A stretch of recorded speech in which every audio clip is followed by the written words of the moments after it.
So I'm trying to recreate a wall hanging that I saw in the bathroom of a cafe in Vancouver, Yama Cafe, for those who know. And it's gonna go above the sitting desk behind me. So this is gonna be a total experiment.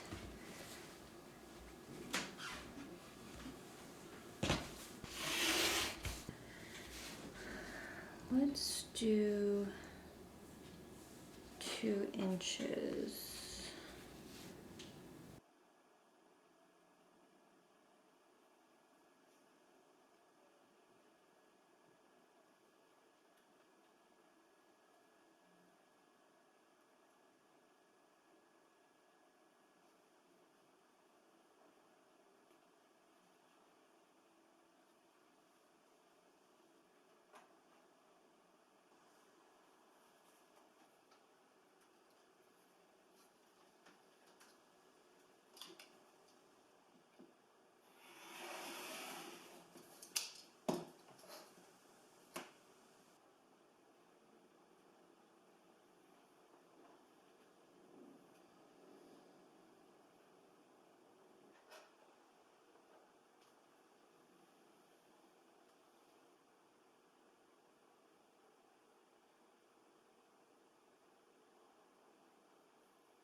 Hi, welcome to my new studio. It's been over a month since I've arrived in LA, and I'm definitely still adjusting to this place. To be honest, I feel like I've been adjusting since March 2020. Just over the last week, I have started slowly working in here.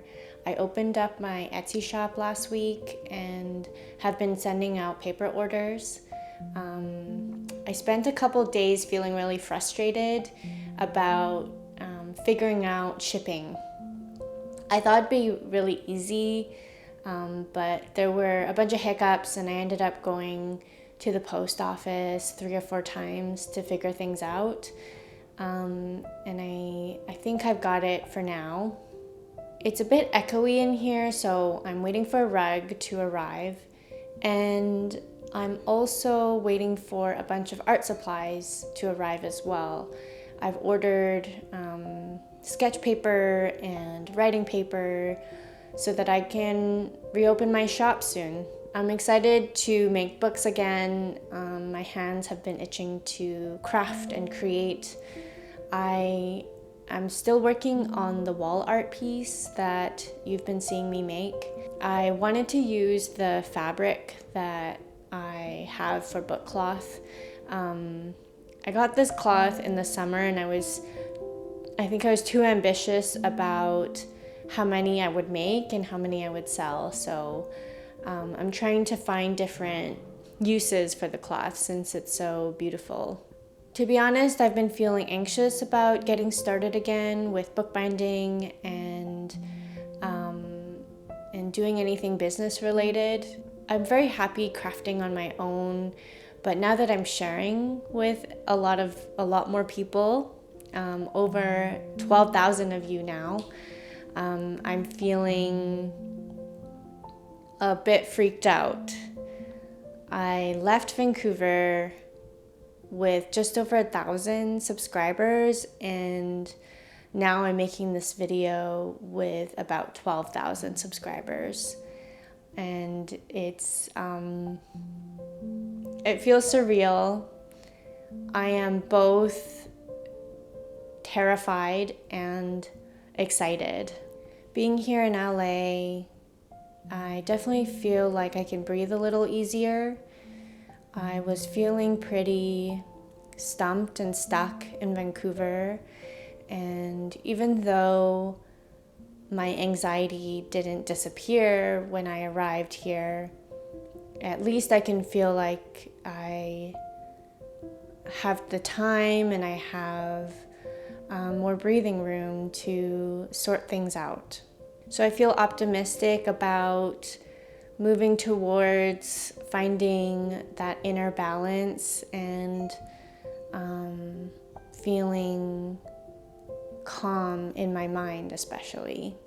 Overall, now that YouTube is becoming a bigger part of my life, I'm excited to document more and to experiment a lot.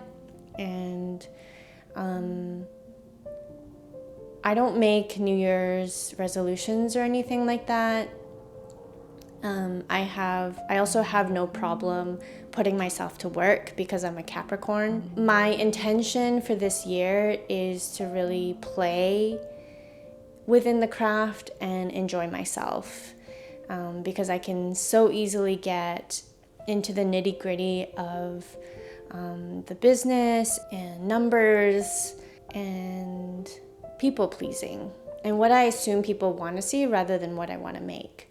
I'm saying this out loud so that I will commit myself to just checking in on as to whether I am enjoying myself and feeling inspired on a regular basis. And I'm hopeful that I will feel that way this year.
I'm going to talk through my thought process for setting up the studio.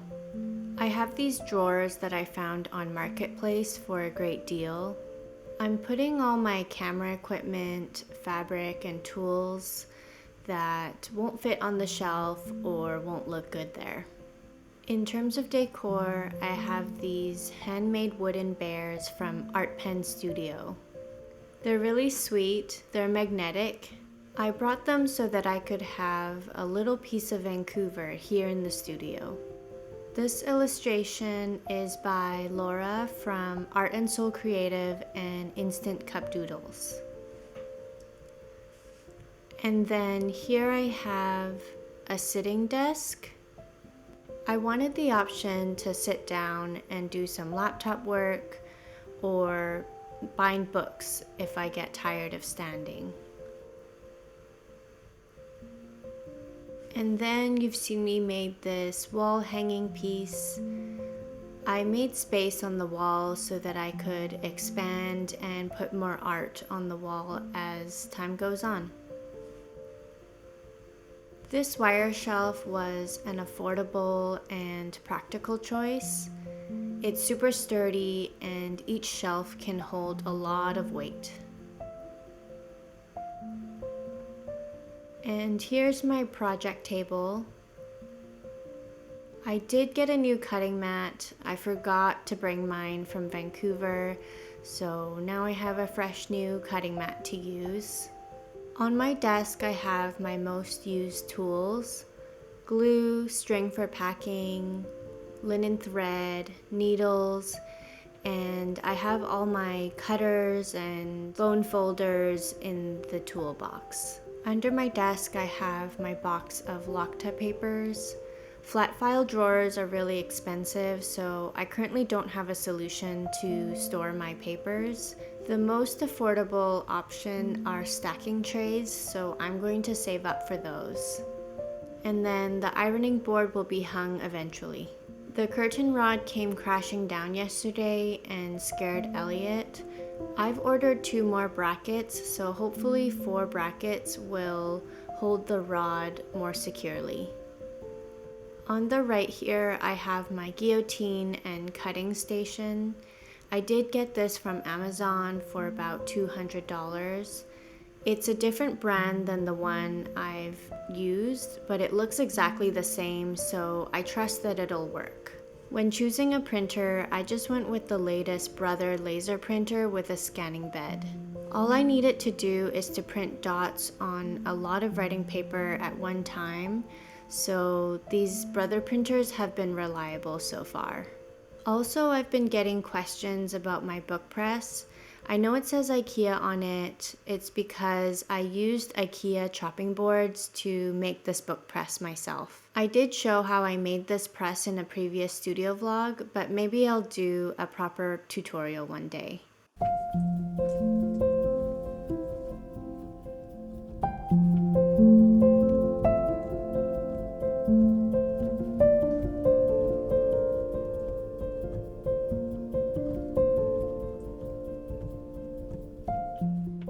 Thank you so much for being here. I hope you enjoyed this video. I'm sharing this studio with my partner Elliot, and he's taking the other corner of the room. It's kind of messy right now, so I want to respect him and not show it yet.